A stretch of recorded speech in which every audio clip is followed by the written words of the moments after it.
Rawat Galaski, adik Bibi dapat hadiah mobil. Fuji sebut masih speechless sampai sekarang. Adik Bibi Ardiansyah, Fujianti Utami atau Fuji mendapat hadiah mobil mewah.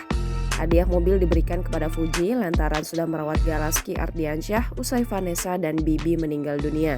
Sosok yang memberikan hadiah Fuji mobil yakni Ketua Umum Gerakan Masyarakat Peduli Anak dan Remaja Indonesia, Patrika S.A. Paturusi.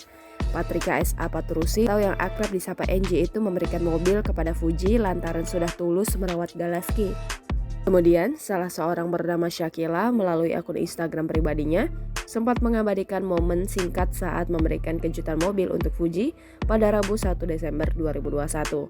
Disampaikannya mobil tersebut ditujukan untuk Fuji guna membantu mobilitas dalam mengurus semua keperluan Gala.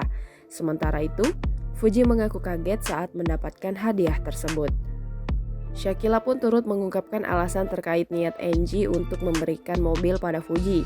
Kemudian Fuji dan sang kakak Fadli Faisal juga sempat berfoto di depan mobil Mitsubishi Outlander berwarna putih itu.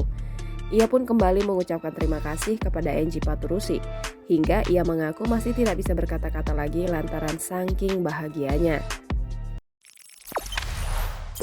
Jangan lupa subscribe, share, komen, dan like ya!